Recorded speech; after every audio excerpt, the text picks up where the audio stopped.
প্রিয় দর্শক, আসসালামু আলাইকুম। রাবেয়াজ কিচেন থেকে সবাইকে অনেক অনেক শুভেচ্ছা। আশা করছি সবাই ভালো আছেন। আমিও আলহামদুলিল্লাহ ভালো আছি।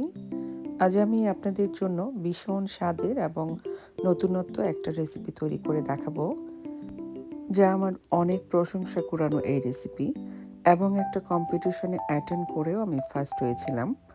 তাই আমি আপনাদের সাথে এই রেসিপিটা শেয়ার করছি। খুবই সাধারণ উপকরণ দিয়ে যে এত মজার একটা ডেজার্ট বানানো যায়, তা আপনারা শুরু থেকে শেষ অবধি না দেখলে বুঝতে পারবেন না। আমি এই রেসিপিটার নাম দিয়েছি গাজরের মালাই পাকন। তো চলুন দেখিয়ে দিচ্ছি এটা বানাতে আমার কি কি উপকরণ লেগেছে এবং কিভাবে বানাতে হবে। আমি এখানে 400 গ্রামের মতো গাজর নিয়েছি। এবার এগুলোকে একটা পিলারের সাহায্যে ছিলে নিয়ে ভালো করে ধুয়ে ছোট ছোট পিস করে নেব। এবার কেটে রাখা গাজরগুলোকে একটা পাত্রে সিদ্ধ করে নেব। আর সিদ্ধ হওয়ার জন্য এখানে দিয়ে দিচ্ছি 2 কাপ তরল দুধ। আপনারা চাইলে পাউডার দুধ দিয়েও করতে পারেন। যেহেতু মালাই বলে কথা, সেই জন্য দুধের পরিমাণটা একটু বেশি লাগছে।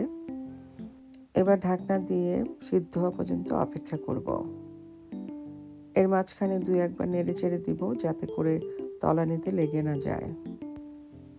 গাজরগুলো সিদ্ধ হয়ে নরম হয়েছে। এবার এগুলোকে আমি একটা হ্যান্ড ব্লেন্ডার দিয়ে ব্লেন্ড করে নেব। একেবারে মিহি করতে হবে, ঠিক এইরকম হবে। এবার দিয়ে দিচ্ছি সামান্য লবণ আর 1 টেবিল চামচ ঘি। এই ঘিটা আমার হাতে বানানো, আমার চ্যানেলে দেওয়া আছে। এর লিঙ্কটা আমি নিচের ডেসক্রিপশন বক্সে দিয়ে দিব, আপনারা চাইলে সেখান থেকে দেখে নিতে পারেন। এবার আধা কাপ চালের গুঁড়া দিয়ে ভালো করে মিশিয়ে নিতে হবে। আর দিয়ে দিচ্ছি 1 কাপ ময়দা। এবার এগুলোকে খুব ভালো করে সিদ্ধ করে একটা কাই করে নিতে হবে। আর এই সময় চুলার আগুনটা মিডিয়ামের চেয়ে লোতে রেখে এই কাজটা করতে হবে। কাইটা ভালো করে সিদ্ধ হয়ে গেছে। এবার ঢাকনা দিয়ে 5 মিনিটের মতো চুলায় দমে রেখে দেব। এদিকে অন্য একটা পাত্রে মালাইয়ের জন্য আমি 2 কাপ ঘন দুধ নিয়েছি। এর সাথে দিয়ে দিচ্ছি 2 টুকরা দারচিনি, 4টা এলাচ। এলাচের মুখগুলোকে একটু খুলে দিয়েছি সুন্দর একটা ফ্লেভার আসার জন্যে। এবার দুধটা ভালো করে বলক আসলে দিয়ে দিব 1 কাপ কনডেন্স মিল্কের বেশিরভাগটুকুই এখন দিয়ে দিব, আর বাকিটুকু আমি পিঠার শেষের দিকে দিব। ভালো করে নেড়ে চেড়ে একটা বলক আসলে দুধটাকে নামিয়ে সাইডে রেখে দেব। এবার আমি পিঠার কাইগুলোকে একটা প্লেটে তুলে নিচ্ছি। আর এই কাইটা গরম থাকা অবস্থায় মথে নিতে হবে। একেবারে সফট একটা ডো তৈরি করতে হবে। এবার হাতে একটু ঘি মাখিয়ে আমি কাইটাকে ভালো করে মথে নেব। একেবারে মসৃণ একটা ডো হবে। আমি এই সাজগুলো দিয়ে পিঠা বানিয়ে নেব। এই সাজগুলো অনলাইনের ইবেতে, আমাজনে পাওয়া যাবে, তবে ডিজাইনগুলো একটু অন্যরকম। এছাড়া বাংলাদেশে তো অ্যাভেলেবেল, অলিতে গলিতে পাওয়া যায়। আমি এগুলো বাংলাদেশ থেকে এনেছি। সাঁচের মধ্যে একটু ঘি মেখে নিয়েছি, যাতে করে পিঠাটা তাড়াতাড়ি উঠে যায় এবং ডিজাইনটা ফুটে ওঠে। এবার ছোট বলের মতো কাই নিয়ে 2 হাতের তালু দিয়ে গোল করে বল বানিয়ে সাঁচের মাঝখানে রেখে আরেকটা সাজ দিয়ে চাপ দিলেই ডিজাইনটা উঠে যাবে।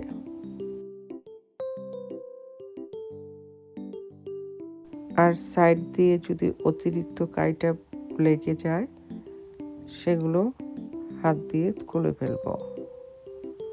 এইভাবে দেখুন কত সুন্দর ডিজাইন হয়ে গেছে।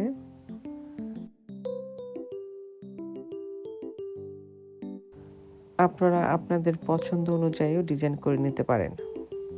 আমি আরেকটা বানিয়ে দেখাচ্ছি।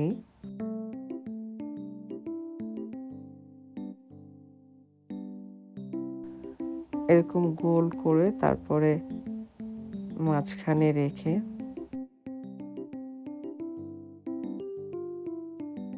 2 হাত দিয়ে চতুর্দিকে চাপ দিতে হবে।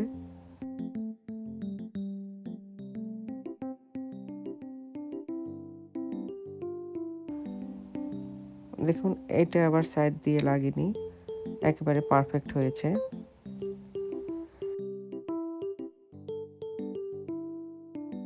এভাবেই আমি সবগুলো পিঠা বানিয়ে নেব।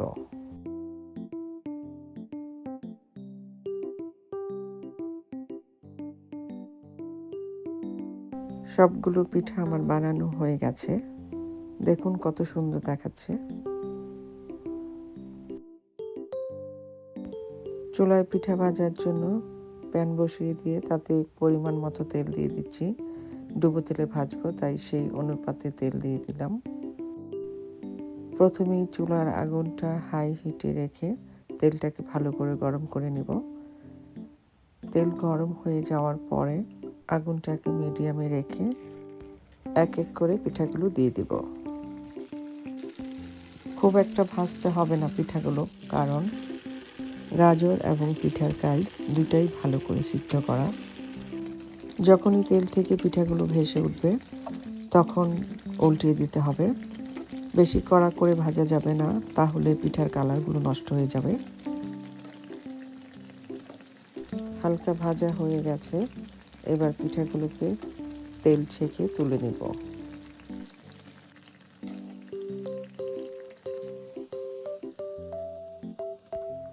এবার বাকি যে পিঠাগুলো আছে সেগুলোকে আমি একইভাবে ভেজে নেব। সবগুলো পিঠা ভাজা হয়ে গেছে।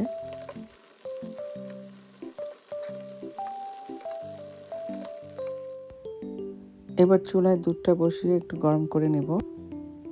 গরম দুধের মাঝে ভেজে রাখা পিঠাগুলোকে এক এক করে ছেড়ে দেব। পিঠাগুলো দেওয়ার পরে ঢেকে 10 থেকে 15 মিনিট ঢেকে রেখে দেব। এই পিঠাগুলোকে দুইভাবেই খাওয়া যায়, দুধে ভিজিয়ে এবং চিনি শিরাতে ডুবিয়েও খাওয়া যায়। আমি দুইভাবেই আপনাদেরকে তৈরি করে দেখালাম।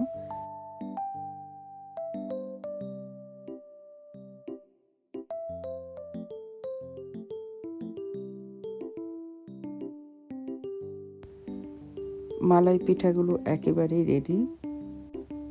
দেখুন পিঠাগুলো ফুলে কত বড় হয়ে গেছে। এবার বাকি কনডেন্স মিল্কগুলো দিয়ে দিচ্ছি উপরে। এখানে আমার 1 কাপ কনডেন্স মিল্ক লেগেছে। আমি এখানে কোনো চিনি ব্যবহার করি নাই, যেহেতু কনডেন্স মিল্কে যথেষ্ট পরিমাণের চিনি দেওয়া আছে। আর যে কোনো মালাই জাতীয় খাবারে অতিরিক্ত মিষ্টি হলে ভালো লাগে না। আর এখন যেটা করব, 1 চা চামচ ঘি অ্যাড করে দিলাম। এটা মালাইয়ের একটা চমৎকার একটা শাহী ফ্লেভার যোগ হবে। একেবারেই শেষের দিকে এই পর্যায়ে বেশি নাড়াচাড়া করা যাবে না, তাহলে পিঠাগুলো ভেঙে যাবে। তাই পাতিলের হাতলটা ধরে একটু দুলিয়ে দিলেই হবে।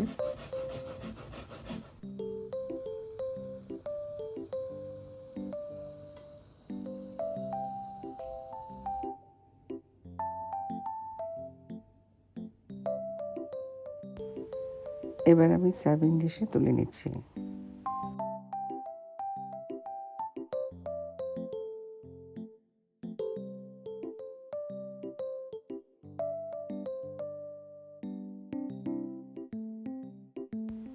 আর উপরে সামান্য পেস্তা বাদামের গুঁড়া ছড়িয়ে দিচ্ছি।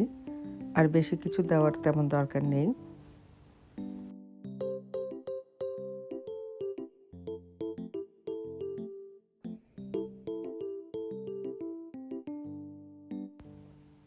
অসাধারণ, দারুণ টেস্ট হয়েছে। এতটাই মজা হয়েছে যে আপনারা না বানিয়ে খেলে বুঝতে পারবেন না। আপনারা অবশ্যই বানিয়ে খাবেন আর আমার জন্য দোয়া করবেন। তো হয়ে গেল আমার আজকের এই দারুণ স্বাদের গাজরের মালাই পাকন পিঠা। আশা করছি আপনাদের অনেক ভালো লাগবে। আর ভালো লাগলেই আমার সার্থকতা। এরকম আরও মজার নতুন রেসিপি পেতে হলে আমার চ্যানেলটি অবশ্যই সাবস্ক্রাইব করে নেবেন। পাশে থাকা বেল আইকনটি ক্লিক করে আমার চ্যানেলের সাথেই থাকবেন। আপনারা অনেক ভালো থাকবেন, আমার জন্য দোয়া করবেন। আল্লাহ হাফেজ।